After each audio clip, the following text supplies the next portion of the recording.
নিরামিষ দিনে এই লাউয়ের রেসিপিটি খেতে অমৃতের মতো লাগবে। নমস্কার বন্ধুরা, আহারে বাহার রান্নাঘরে আপনাদের সবাইকে অনেক অনেক স্বাগত। আজকে আমি আরও একটা লাউ রান্নার রেসিপি নিয়ে চলে এসেছি। নিরামিষ দিনে যদি একবার এই লাউটা রান্না করে খান তাহলে বারবার এভাবেই খেতে ইচ্ছে করবে। একেবারে কম তেল মশলায় দারুণ টেস্টি একটা লাউয়ের রেসিপি। আজকে দারুণ স্বাদের এই লাউয়ের রেসিপিটা করার জন্য দেখুন আমি একটা লাউয়ের অর্ধেকটা পরিমাণ নিয়েছি। আপনাদের প্রয়োজন অনুসারে কম বেশি করে নেবেন। এবার লাউটাকে দেখুন এইভাবে একটু লম্বা করে কেটে নিচ্ছি। এই লাউয়ের টুকরোটার ওয়েট হবে প্রায় 400 গ্রাম। লাউয়ের টুকরোটা আমি কেটে নিয়েছি আর সাথে নিয়েছি একটা মিডিয়াম সাইজের আলু। আলুটাকেও এইভাবে লম্বা করে ডুমো ডুমো করে কেটে নিব। আলু চাইলে আপনারা দিতেও পারেন, নাও দিতে পারেন, তবে দিলে খেতে ভালো লাগবে। লাউ আলু ভালোভাবে ধুয়ে নিয়ে চলে এসেছি দেখুন। আর এদিকে নিয়েছি একটা টমেটো, দুভাগ করে নিয়েছি, এইভাবে গ্রেট করে নেব। আপনারা চাইলে পেস্ট করেও দিতে পারেন, আবার চাইলে ছোট করে কুচি করেও দিতে পারেন, তবে এইভাবে গ্রেট করে দিলে তার টেস্টটা কিন্তু আলাদা হবে। পেস্ট করে দিলে আলাদা হবে, আবার কুচি করে কেটে দিলেও আলাদা হবে। আর এইভাবে গ্রেট করে দিলে দেখুন খুব সহজেই উপরের খোসাটা বেরিয়ে আসছে। সহজেই আপনারা খোসাটা বাদ দিয়ে দিতে পারবেন। এদিকে মিক্সচারের জারে নিয়ে নিচ্ছি 3টে কাঁচা লঙ্কা, ঝালটা আপনারা নিজেদের পরিমাণ বুঝে দেবেন। আর দিয়ে দিলাম হাফ ইঞ্চি আদা। তারপর দেখুন এই রকম একটা পেস্ট তৈরি করে নিয়েছি দানা দানা করে। প্লেটের সাইডে আমি ঢেলে রাখলাম। আর এখানে নিয়েছি হাতের মুঠোয় 3 মুঠো মটর ডাল। এখানে চাইলে আপনারা মুগ ডালও নিতে পারেন, চাইলে ছোলার ডালও নিতে পারেন। ডালটাকে আমি 2 ঘন্টা আগে ভিজিয়ে রেখেছি। এইবার ছেঁকে তুলে নিলাম মিক্সচার জারে। তারপর দেখুন এই রকম একটা পেস্ট তৈরি করে নিয়েছি।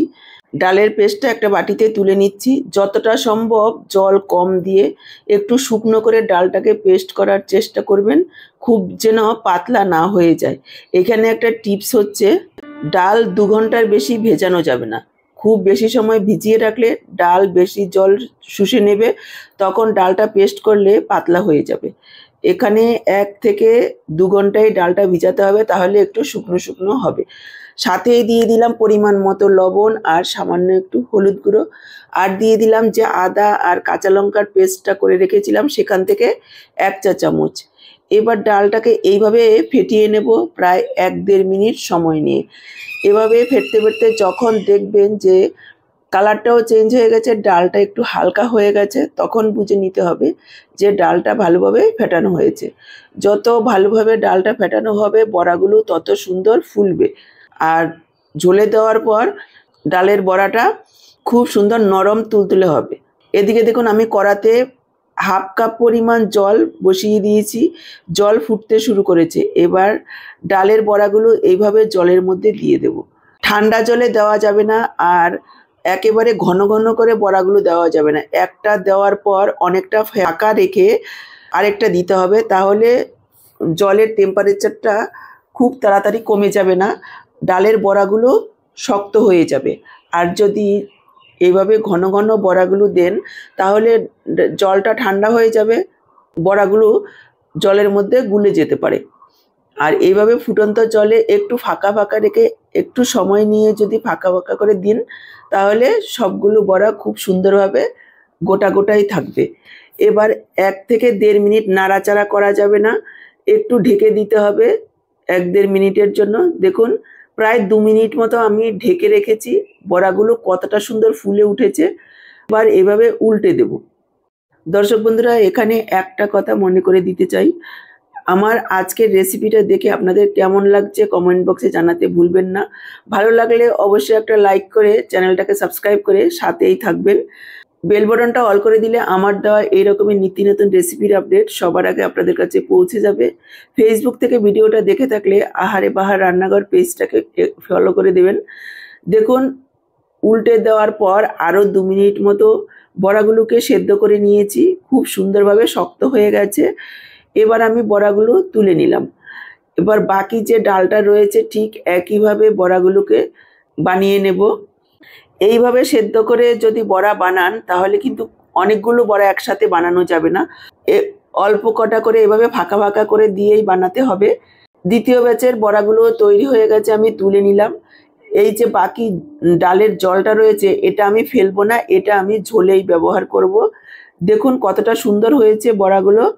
এবার আপনারা যদি কম তেল পছন্দ করেন তাহলে এভাবেই রান্নাটা করতে পারেন, খেতে ভীষণই ভালো হবে।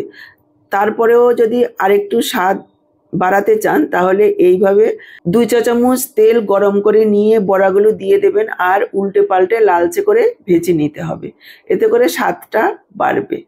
আপনাদের যদি আরও একটু তেল খেতে আপত্তি না থাকে তাহলে এইভাবে একটু ভেজে নেবেন, এতে খেতে ভালো লাগবে। দেখুন বড়াগুলোকে আরও 2 মিনিট ভেজে নিয়েছি। এবার বড়াগুলো তুলে রাখছি। বড়াগুলো তুলে নিয়ে কড়াতে আরও 2 চামচ তেল দিয়ে দিলাম কেটে রাখা আলু। আলুগুলোকে লালচে করে ভেজে নেব। এইভাবে আলুগুলো ভেজে নিলে খেতে ভালো লাগবে। নাড়াচাড়া করে নিয়ে একটু ঢেকে দিচ্ছি, এতে করে আলুগুলো ভাজাও হয়ে যাবে আর 60 থেকে 70% পর্যন্ত সেদ্ধও হয়ে যাবে। দেখুন আলুগুলোকে প্রায় 3-4 মিনিট ভেজে নিয়েছি। আলুগুলো খুব সুন্দরভাবে ভাজা হয়ে গেছে। এবার আমি যোগ করে দিচ্ছি কেটে রাখা লাউ। এখানে আমি কোনো রকম ঢাকাও দেব না, লবণও দেব না। গ্যাসের ফ্লেমটাকে হাইতে রেখে এভাবে নাড়াচাড়া করে লাউগুলোকে ভেজে নেব। ঢাকা দিলে বা লবণ দিয়ে দিলে লাউ জল ছেড়ে দেবে, তখন ভাজা হবে না, অনেকটা সেদ্ধ সেদ্ধ হয়ে যাবে। এখানে আমি দিয়ে দিলাম সামান্য একটু হলুদ গুঁড়ো আর একটু কাশ্মীরি লাল লঙ্কার গুঁড়ো। এটা সম্পূর্ণ অপশনাল, আপনারা চাইলে নাও দিতে পারেন। আমি কালারের জন্য দিয়েছি। তারপর প্রায় 3-4 মিনিট সময় নিয়ে গ্যাসের ফ্লেমটাকে হাইতে রেখে এভাবে নাড়াচাড়া করে ভেজে নিয়েছি। দেখুন আলু লাউ খুব সুন্দরভাবে ভাজা হয়ে গেছে। লাউ তুলে নিলাম। লাউ তুলে নিয়ে কড়াতে আরও 2 চামচ তেল দিয়ে দিলাম। ফোড়নে দিয়ে দিলাম 1/2 চা চামচ গোটা জিরে, একটা তেজপাতা, একটা শুকনো লঙ্কা। কয়েক সেকেন্ডের জন্য ভেজে নেব। তারপর যোগ করে দিলাম গ্রেট করে রাখা টমেটো আর আদা কাঁচা লঙ্কার পেস্ট। 1 মিনিট মতন এভাবে একটু নাড়াচাড়া করে কষিয়ে রান্না করে নেব। কিছুক্ষণ নাড়াচাড়া করে নেওয়ার পর এখানে যোগ করে দিলাম পরিমাণ মতো লবণ। তরকারিতে যতটা লবণ লাগবে পুরোটাই আমি এখানে যোগ করেছি। দিয়ে দিচ্ছি 1 চা চামচ চিনি, স্বাদটাকে ব্যালেন্স করার জন্য। যেহেতু নিরামিষ তরকারি একটু চিনি দিতেই হবে, দিলে খেতে ভালো লাগবে। আপনারা যদি অপছন্দ করেন স্কিপ করবেন। যোগ করে দিলাম 1/2 চা চামচ হলুদ গুঁড়ো, 1/2 চা চামচ ধনের গুঁড়ো, 1/2 চা চামচ জিরের গুঁড়ো, সামান্য একটু লাল লঙ্কার গুঁড়ো। ঝালটা আপনারা নিজেদের পরিমাণ বুঝে দেবেন। আর দিয়ে দিলাম 1/2 চা চামচ কাশ্মীরি লাল লঙ্কার গুঁড়ো।